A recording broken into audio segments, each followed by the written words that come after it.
नहमदुहु नस्तईनुहु नस्तगफिरुहु नुमिनु बिहि व नतवक्कलु अलैहि व नऊज़ु बिल्लाहि मिन शुरूरि अनफुसिना व मिन सय्यिआति अमालिना मन यहदिल्लाहु फला मुज़िल्ल लहु व मन युज़लिल्हु फला हादिय लहु व अशहदु अल्ला इलाहा इल्लल्लाहु वहदहु ला शरीक लहु व अशहदु अन्न मुहम्मदन अब्दुहु व रसूलुहु अम्मा बाद अल्लाहुम्मा सल्लि अला मुहम्मदिन व अला आलि मुहम्मदिन कमा सल्लैत अला इब्राहीम व अला आलि इब्राहीम इन्नका हमीदुम मजीद अल्लाहुम्मा बारिक अला मुहम्मदिन व अला आलि मुहम्मदिन कमा बारकत अला इब्राहीम व अला आलि इब्राहीम इन्नका हमीदुम मजीद रब्बि इश्रह लि सद्री वयस्सिर लि अम्री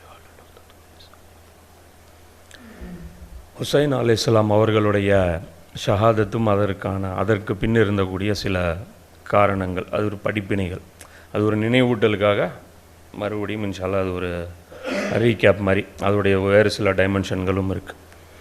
ஏன்னா இன்றைக்கி முஹர்ரம் மாதம், ஏன்னா ஒவ்வொரு வருஷமும் இன்ஷா அல்லாஹ் முஹர்ரம் மாதத்தில் கண்டிப்பாக இந்த சப்ஜெக்டு ரிப்பீட் பண்ணணும். இது நடந்து முடிஞ்ச ஒரு சம்பவம் அப்படின்னு நம்ம இது தூக்கி இக்னோர் பண்ணிட்டு போக முடியாது. கடந்து போகக்கூடிய ஒரு விஷயமும் இது கிடையாது. ஏன்னா இந்த முஹர்ரம் மாதம் வந்த உடனே பார்த்திங்கன்னா சோஷியல் மீடியாவில் ஆக்டிவ் ஒரு சப்ஜெக்ட் டப்புன்னு மாறிடும். அவங்க அந்த ஸ்லாட் போட்டு வச்சுருப்பாங்க. இந்த ஜும்மா பயான்லாம் போனீங்கன்னா சுன்னத் ஜமாத் பள்ளிவாசலில் ஒரு புக் ஒன்று இருக்கும், 52 வாரத்துக்கும் ஒரு சார்ட் இருக்கும். அது ஓப்பன் பண்ணி அந்த சப்ஜெக்ட் தான் படிப்பாங்க. ரபியுல் அவ்வல் வந்துச்சுன்னா ரசூலோடைய சீரத் இருக்கும். அப்படியே அந்த ரம்ஜான் வந்துச்சுன்னா அந்த பத்ருடைய நாளில் பத்ரை பேசுவாங்க, அந்த உஹதுடைய நாளில் உஹத் பேசுவாங்க. அது மாதிரி இந்த முஹர்ரம் மாதம் வந்துருச்சுன்னா உடனே 2 டீமும் ஆக்டிவேட் ஆகிரும். ஒரு டீம் ஷியாக்கள், அவங்கன்னா இன்னும் ஃபுல் ஃப்ளெஜ்ஜாக அதை ரமலானோட அதை ஹயாத்தாக்குவாங்க. அது 10 நாள் பார்த்திங்கன்னா அதுக்குன்னே அவங்க டெடிக்கேட்டடாக விட்டுருவாங்க. இந்த போரா இந்த ஷியாக்களுடைய கடையெல்லாம் போட்டிங்கன்னா லீவே இருக்கும், ஹாஃப் டேக்கு மேலே அவங்க லீவே விட்டுருவாங்க. கடைசியாக 9-10 பயங்கர இதாக இருக்கும். ஆனால் உண்மை என்ன அப்படின்னு பார்த்திங்கன்னா 2 சாராருமே ஹுசைன் அலைஹிஸ்ஸலாமுடைய இலக்கு என்ன, அவங்க எதற்காக தன்னுடைய உயிரை தியாகம் பண்ணாங்கங்கிறத 2 சாராருமே இன்றைக்கி பார்த்திங்கன்னா அது அறியாத ஒரு கூட்டமாக தான் இருக்காங்க. எப்படி இப்ராஹிம் நபியை பற்றி யூதர்களும் கிறிஸ்தவர்களும் கிளைம் பண்ணாங்களா, இப்ராஹிம் எங்களை சார்ந்தவர், யூதர்கள் சொன்னாங்க எங்களை சார்ந்தவர். இப்போ அல்லாஹ் சொல்கிறாங்க நீங்கள் 2 பேருக்குமே சம்மந்தம் இல்லை, ஏன்பா நீங்கள் அனாவசியமாக இப்ராஹிம் நபியை கிளைம் பண்ணுறீங்க? இப்ராஹிம் நபியை கிளைம் பண்ணுறதுக்கு ரசூல்லா தான் தகுதியானவங்க. ஒரு பக்கம் குறைஷியும் கிளைம் பண்ணாங்க, அவங்க எங்களுக்கு தான், ஏன்னா காபா அவர் தான் கட்டி கொடுத்தாரு, அதை நாங்கள் வழியாக பராமரிச்சுட்டு வரோம் அப்படின்ட்டு. இப்போ இந்த 3 பேருமே கிளைம் பண்ணுறதுக்கு உங்களுக்கு அந்த இதே கிடையாது, நீங்கள் அவங்களுடைய வாரிசே கிடையாதுன்னு. இப்போ அதே மாதிரி தான் இந்த சிச்சுவேஷனும் இருக்குது. ஏன்னா ஹுசைன் அலைஹிஸ்ஸலாம் அவங்களுடைய அந்த ஷஹாதத்தில் தான் இஸ்லாத்துடைய அடிப்படை தாவா கட்டமைக்கப்பட்டிருக்கு. இஸ்லாம் மனித குலத்திற்கு சொல்லக்கூடிய மெசேஜ், இன்னும் சொல்லப்போனால் இந்த நவீன உலகம் தேடிக்கொண்டிருக்கக்கூடிய ஒரு மெசேஜே ஹுசைன் அலைஹிஸ்ஸலாம் அவர்களுடைய அந்த ஷஹாதத்தில் தான் இருக்குது. அப்போ இதில் இந்த தவறான இந்த பிரச்சாரங்கள், அதாவது ஷியாக்கள் பார்த்திங்கன்னா அவர்களுடைய அந்த தவறான போக்குகள், இதன் மூலமாக என்ன ஆயிடுது அப்படின்னு பார்த்திங்கன்னா ஹுசைன் அலைஹிஸ்ஸலாமுடைய அந்த செய்தியை மறைக்கக்கூடியவர்களுக்கு அதுவே ஒரு மிகப்பெரிய ஒரு டானிக்காக அமைஞ்சிருது. இப்போ எப்படின்னு பார்த்தீங்கன்னா ஒரு மக்கள் ஒரு நியாயமான கோரிக்கைக்கு போராடிட்டு இருப்போம், அந்த மக்கள்கிட்ட நியாயமாக இருக்கும், அந்த பகுதி மக்கள் நியாயமாக போராடிட்டு இருப்பான். அதில் ஒருத்தன் சில்மிசம் பிடிச்சவன் இருப்பான். அந்த அமைதியாக அந்த கோரிக்கைக்காக அந்த போராட்டம் அமைதியான அறவழியில் உட்காந்துட்டு இருப்பான். ஏதோ உண்ணாவிரதமோ ஏதோ ஒன்று ஒரு இடத்துல முகம் போட்டு உட்காந்துட்டு இருப்பான். அதில் ரோட்டில் போகிற ஒருத்தனை ஒருத்தன் சீண்டி விட்டுட்டாலோ, அந்த போராட்டத்துலேருந்து ஒருத்தன் சீண்டி விட்டுட்டா என்ன ஆயிரும்னா அந்த கூட்டத்துக்கே உள்நோக்கம் கற்பிக்கப்பட்டுரும். அதுக்கப்புறம் அது என்ன காரணம் இருந்துச்சுன்னெலாம் சொல்ல முடியாது. அதுக்கப்புறம் பார்த்திங்கன்னா அது கலாட்டாவில் போய் முடிஞ்சிடும். அப்போ அந்த எதிர்த்தரப்பும் பார்த்திங்கன்னா இதைத்தான் விரும்புவாங்க, ஒரு கலாட்டாவை தான் அவங்களும் விரும்பிகிட்டே இருப்பாங்க. எந்த போராட்டமும் அமைதியாக நடக்கணும்னு விரும்ப மாட்டாங்க. அதே மாதிரி தான் ஹுசைன் அலைஹிஸ்ஸலாம் நினைவு கூறணும், முஹர்ரமில் நினைவு கூறணும். ஆனால் அவருடைய அந்த கொள்கையைத்தான் நம்ம நினைவு கூறணும். அவங்க என்னத்துக்காக அவங்க பாடுபட்டாங்க அந்த விஷயத்தை தான் நம்ம நினைவு கூறணும். ஆனால் என்ன நடக்குதுன்னு பார்த்தீங்கன்னா ஹுசைன் அலைஹிஸ்ஸலாம் அவங்க வைக்கிற வாதம் பார்த்திங்கன்னா வித்தியாசமாக இருக்கும். 2 தரப்பு. ஒரு தரப்புடைய வாதம் என்ன, நபி அவர்களுடைய குடும்பம் தான் முஸ்லீம்களை ஆளுறதுக்கு தகுதியானது அப்படின்னு சொல்லக்கூடிய வாதம் என்ன, ஷியாக்களுடைய வாதம். இது ஹுசைன் அலைஹிஸ்ஸலாம் வச்ச வாதமா? கிடையாது. அப்போ ஆப்போசிட்டு இருக்கிற கூட்டமும் என்ன பண்ணுறாங்க, இதை பயன்படுத்துகிறாங்க. இதை பயன்படுத்தி என்ன சொல்கிறாங்க பாருங்க, இந்த மாதிரி அபத்தமாக கோரிக்கை வைக்கிறாங்க. அதுக்கு வந்து குரான்லேருந்து எவிடன்ஸ்லாம் கொண்டாந்து காட்டுறாங்க. குரான்லேருந்து காட்டுறாங்க, ஹதீஸ்லேருந்து காட்டுறாங்க. அதாவது குடும்ப ஆட்சியை வந்து இஸ்லாம் வந்து ஆதரிக்கிறாங்க. சரி, இவங்க அவ்வளோ நல்லவங்களா, குடும்ப ஆட்சியை வந்து வெறுக்கக்கூடியவங்களா அப்படின்னு பார்த்தா, நபியுடைய குடும்பத்தை விட பல லட்சம் கோடி மடங்கு இழிவான ஒரு குடும்பத்தை அந்த ஆட்சியை பாதுகாக்கக்கூடிய பாதுகாவலர்கள். புரியுங்களா? நபியுடைய குடும்பம் ஆட்சி பண்ணா கூட இவ்வளோ ஃபசாது இருந்திருக்காது இன்னைக்கு உலகத்தில். அதே வந்து அபூபக்கரும் ஆட்சிக்கு வராமல், உமரும் ஆட்சிக்கு வராமல், ஃபர்ஸ்ட் ஆட்சியாளரே அலியா இருந்து, ரெண்டாவது ஹசனா இருந்து, ஹுசேனா இருந்து, வழியா அவருடைய குடும்பத்திலிருந்தே ஆட்சியாளர்கள் வந்திருந்தா இந்த உலகம் இன்னைக்கு நம்ம சமுதாயம் இருக்கக்கூடிய அந்த சூழ்நிலை இருந்திருக்காது. புரியுதுங்களா? ஆனால் இஸ்லாம் வந்து அதையும் வலியுறுத்தி சொல்லலை. இப்போ இப்படி ஒரு வார்த்தை சொல்லிட்டோமா, இது ஒரு கண்டென்ட். அபூபக்கர் கூட வராமல் அலி வந்திருக்கலாம்னு சொல்லிட்டான்னு. அது சொல்கிறேன், உங்களுக்கு என்டர்டெயின்மெண்ட் தேவைன்னா இன்ஷால்லாம் நிறைய கிடைக்கும், அதை வச்சுட்டே போங்க. நான் மறுமையில் இந்த என்டர்டெயின்மெண்ட் உங்களுக்கு என்ன கிடைக்குங்கிறது மட்டும் பார்த்துக்குங்க. அப்போ சொல்கிற நோக்கம் என்னங்கிறது அது நியாயமாக சிந்திச்சு பார்க்கக்கூடியவங்களுக்கு மக்களுக்கு புரியும். அப்போ விஷயம் என்ன அப்படின்னு பார்த்தீங்கன்னா, அதை அப்படியே திரிச்சு விட்டுறாங்க. இந்த குடும்ப ஆட்சிக்காக ஹுசைன் எந்திரிச்சார், இஸ்லாம் வந்து குடும்ப ஆட்சியை வெறுக்குது அப்படிங்கிற மாதிரி திசை திருப்பி விட்டுறாங்க. இப்போ அதனால் அந்த படிப்பினைகள், இப்போ கர்பலா நம்ம பேசிட்டோம், நிறைய அது படிச்சிட்டோம்னாலும் மனித மனம் வந்து அது மறைஞ்சிரும். புரியுங்களா? அந்த சப்ஜெக்ட்லாம் வந்து எனக்கே சப்ஜெக்ட் ஞாபகம் இல்லை, நான் பேசின எனக்கே சப்ஜெக்ட் வந்து அது ஞாபகம் இல்லை, நிறைய விஷயங்கள் அதிலிருந்து மறந்துடுது. ஆனால் இது வந்து திரும்ப திரும்ப நினைவு ஊட்டிகிட்டே இருக்கணும். புரியுங்களா? அதனால தான் பார்த்தீங்கன்னா இந்த, ஏன்னா மக்களை ஒன்றுபடுத்தணும்னு வச்சுங்களேன், ஒன்றுபடுத்தக்கூடிய மைய கொள்கை இருக்குது பாருங்கள், ஏதோ ஒரு புள்ளி இருக்கும், அதை வச்சு தான் மக்களை ஒன்றுபடுத்த முடியும். சும்மா மக்கள்லாம் ஒன்றுபட மாட்டான். அப்போ அதனால் பார்த்தீங்கன்னா இப்போ இவர்கள் அதாவது முஸ்லீம் அல்லாதவர்கள் என்ன பண்ணுவாங்கன்னு பார்த்தீங்கன்னா, அவங்க வேறு வேறு அஜெண்டாவை கையில் எடுத்து ஒன்றுபடுத்துவாங்க. மொழியை கையில் எடுப்பாங்க, இனத்தை கையில் எடுப்பாங்க. இப்போ இந்த குக்கி இனம், இந்த பிரச்சனைலாம் என்ன பிரச்சனை? இல்லை இனத்தை கை, இப்போ அடுத்து என்ன பண்ணுவாங்க, நிலப்பரப்பை கையில் எடுப்பாங்க. இது தேசம், இது நம்ம பகுதி, நம்ம வாழ்ந்த மண் அப்படின்னு கையில் எடுப்பாங்க. இதை சார்ந்து நினைவு சின்னங்களும் அவங்க எழுப்பிட்டே இருப்பாங்க. அந்த நினைவு சின்னம் இருக்கும். அந்த மொழின்னா மொழி போர் தியாகிகள், மே 16 மே 19 என்ன, அது மே 17 என்ன, அதுக்கு ஒரு ஸ்டோரி இருக்கும். புரியுது? அதே மாதிரி தேசத்தை வந்து நீங்கள் ஒன்றுபடுத்தணும் அப்படின்னா அதுக்கு வந்து தேசத்துடைய தியாகிகள் இருப்பாங்க, அதுக்குன்னு சில இது இருக்கும், அதுக்குன்னு சில ப்ரோக்ராம்ஸ் இருக்கும், சில ஃபங்க்ஷன்ஸ் இருக்கும். அதெல்லாம் பார்த்தீங்கன்னா இந்த தேசம் வந்து எவ்வளோ சிரமப்பட்டு இது உருவாக்கப்பட்டது, இதை வந்து நாம் குலைச்சிடக்கூடாது, இதை வந்து என்ன வந்தாலும் இதை நம்ம விட்டு தரக்கூடாது. இது மாதிரியான விஷயங்கள் என்ன ஆகும், திரும்ப திரும்ப மக்கள் மனசில் அது நினைவூட்டப்பட்டுகிட்டே இருக்கும். அதுக்கு நினைச்சின்னல் கட்டுவாங்க, மணிமண்டபங்கள் கட்டுவாங்க. இப்போ இது மாதிரி வரலாற்றில் அவங்களுடைய பாடங்களை வந்து கொண்டு வருவாங்க. இதெல்லாம் பண்ணிகிட்டு இருக்காங்க. சரிங்களா? இப்போ இன்றைக்கி எந்த அளவுக்கு ஆகிப்போச்சு, தியாகத்தை உல்ட்டாவாக இருந்தவங்க எல்லாம் வந்து இன்றைக்கி வந்து தியாகத்தை கூட கொண்டாந்து அவங்களுடைய தியாகங்கள் செஞ்சதா, தியாகங்களே செய்யாதவர்கள் கூட செய்ததா வரலாற்றில் வந்து திணிக்கப்படுது. ஆனால் இஸ்லாம் வந்து பார்த்திங்கன்னா அந்த ரூட்டு கையில் எடுக்காது. ஒன்றுபடுத்துறது கொள்கையின் அடிப்படையில் ஒன்றுபடுத்தும். அதே சமயம் மனிதர்களுடைய இந்த வீக்னஸ் இருக்குது பாருங்கள், அதாவது ஏதோ ஒரு ஹீரோஸை காட்டணும், ஏதோ ஒரு சம்பவங்களை வச்சு அவனை வந்து மோட்டிவேட் பண்ணணும், அதே மாதிரி ஒரு மைய கருத்தை வச்சு அவனை ஒன்றுபடுத்தணும் போது அது வந்து திரும்ப திரும்ப ஒரே விஷயத்தை ரிப்பீட் பண்ணணுங்கப்போ அது வந்து இஸ்லாம் வந்து ஆதரிக்கும். அது வந்து எப்படின்னா மணிமண்டபம் வடிவத்தில் இருக்காது. அது வந்து பார்த்திங்கன்னா அவர்களுடைய வரலாறுகள் வந்து முக்கியத்துவம் கொடுத்து அவர்களுக்கு வந்து அல்ல கண்ணியத்தை கொடுத்துருப்பான்.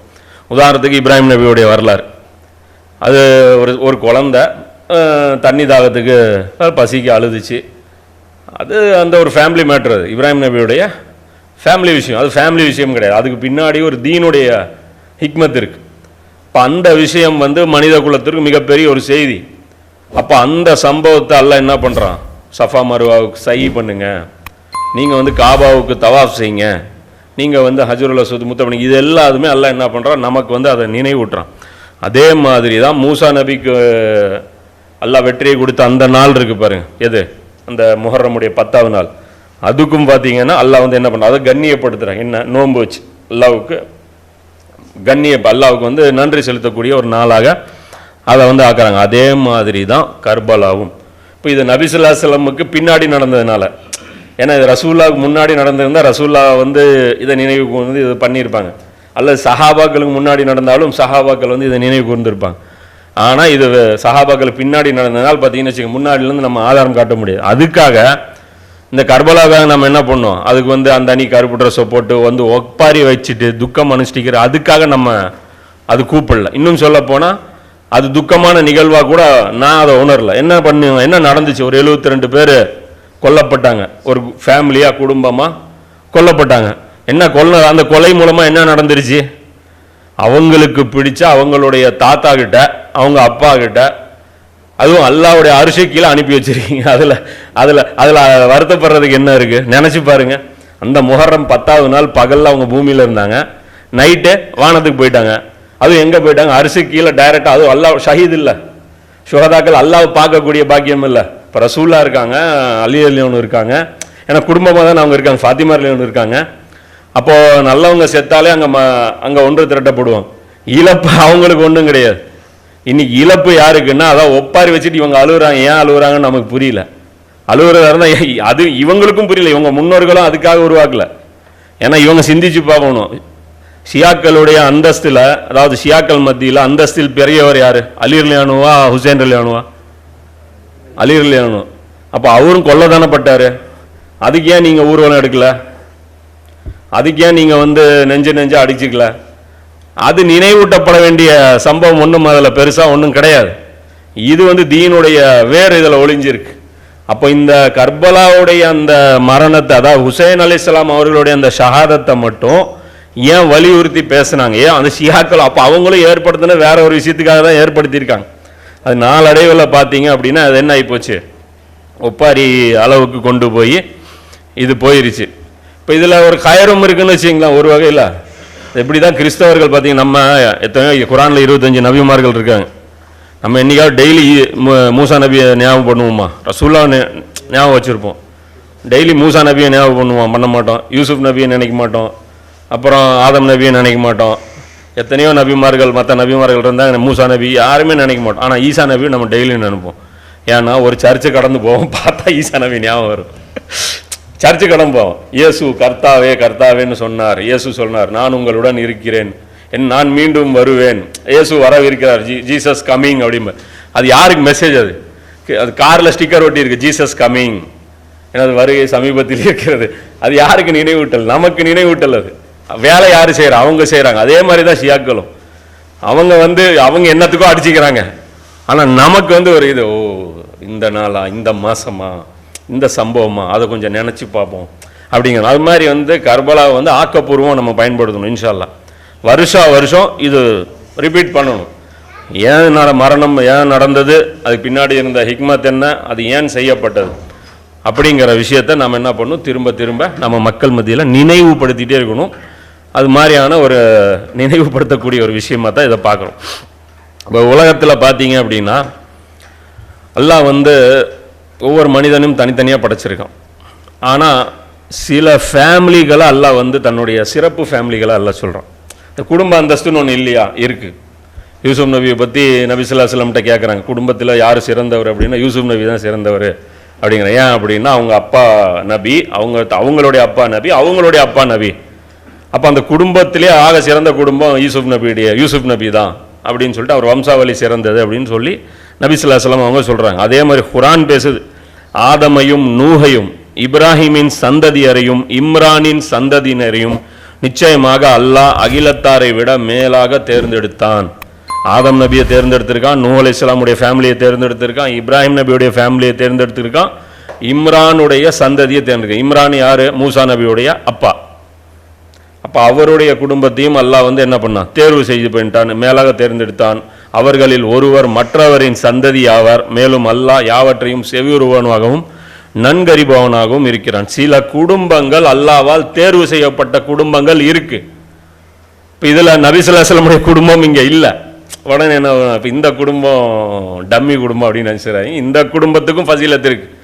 ஒவ்வொரு தொழுகையிலும் ரசூலா சொன்னாங்களே, சலவாத்து நீங்கள் ஓதியாகணும், ஓத மாட்டீங்கன்னு சொன்னீங்கன்னா நரகத்தில் உங்களுடைய இடத்த நீங்கள் ரிஜிஸ்டர் பண்ணிக்கலாம். ஏன்னா ரசூலா சொல்கிறேன், என்னுடைய குடும்பத்து மேலே வெறுப்பு வச்சிருக்கக்கூடிய ஒருத்தன் அவன் எவ்வளோ அமல் செஞ்சாலும் அவன் நரகத்துக்கு தான் போவான். அதனால் வந்து சுன்னத்து தான், நான் விரும்ப மாட்டேன், நான் ஓத மாட்டேன். நீங்கள் விரும்பினாலும் விரும்பலைனாலும் அலி ரலியல்லாஹு மீது நீங்கள் சலவாத்து சொல்லி தான் ஆகணும். அந்த சலவாத்தில் அலி ரலியல்லாஹு கவர் ஆவாங்க, ஹுசைன் ரலியல்லாஹு கவர் ஆவாங்க. அப்போ அந்த மாதிரி குடும்பங்கள், சில குடும்பங்கள் பார்த்தீங்கன்னா அல்லாஹ்வால் தேர்வு செய்யப்பட்ட குடும்பங்கள் இருக்குது. இந்த தேர்வு எப்படி நடக்குது அப்படின்னு பார்த்தீங்கன்னா, இது வந்து பார்ப்பனியம் மாதிரி தேர்வு கிடையாது. ஏதோ ரத்த உறவுகளுக்கு வந்து எல்லாம் மேன்மை கொடுத்துட்டான்.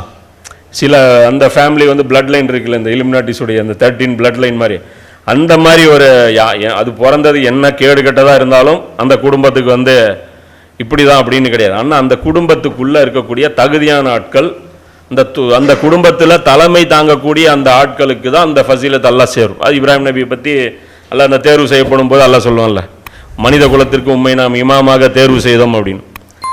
அப்போ இப்ராஹிம் நபி கேட்பார், என்னுடைய சந்ததிகளிலுமா அப்படின்னா, ஆமாவனுடைய சந்ததிகள் வந்து, ஆனால் அநீதி இழைத்தவர்களை தவிர. அப்போ அந்த அடிப்படையில் அப்போ அந்த தேர்வு எப்படி, அது ஏன் அப்படி எல்லாம் தேர்வு பண்ணுறான் அப்படின்னு பார்த்தீங்கன்னா, தேர்வு பண்ண உடனே அவங்களுக்கு வந்து பூமியில் சிறந்த வசதி வாய்ப்புகளை திறந்து விட்டு நல்லா என்ஜாய் பண்ணி ஜாம்னு வாழ வைப்பதற்காக தேர்வு செய்யப்பட்டவர்கள்ல. இப்போ இந்த மேலே சொன்ன அந்த குடும்பங்கள் இருக்கு பாருங்க, அவங்களெல்லாம் நல்லா பெண்டு கழட்டியிருப்போம். அந்த தேர்வு செய்யப்பட்ட யூ ஆர் செலக்டட் அப்படின்னால என்ன அர்த்தம், அன்னிலிருந்து நம்ம முடிஞ்சோன்னு அர்த்தம். நம்ம பாஷையில் சொன்னால் நான் அவுட்டுன்னு அர்த்தம். சரிங்களா? அவர் சொன்னார்ல, சாப்பிடக்கூடாது, தூங்கக்கூடாது, வேலை வெட்டி பார்க்கக்கூடாது, அந்த மாதிரி அர்த்தம். உங்கள் துனியாவுடைய டிக்கெட்டு கிழிக்கப்பட்டுருச்சின்னு அர்த்தம். இந்த தேர்வு செய்யப்பட்ட குடும்பம்னு, தேர்வு செய்யப்பட்ட குடும்பம் நமக்கு என்ன, இந்த ஏதோ ஒரு அவுலியாவுடைய எத்தனாவது ஒரு வாரிசு கூட இங்கே வருவார்ல ரம்ஜான் மாதத்தில் துவா செய்கிறதுக்கு, அவர் தேர்வு செய்யப்பட்ட குடும்பம். அவர் வந்தாருன்னா நல்லா ஒரு பல்காக ஒரு கலெக்ஷன் போயிடும் அவருக்கு. சில மாதிரி ஒரு வருஷத்துக்கு ஒரு வாட்டி என்ட்ரி கொடுத்தாருன்னா போதும், சில ஒரு வருஷத்துடைய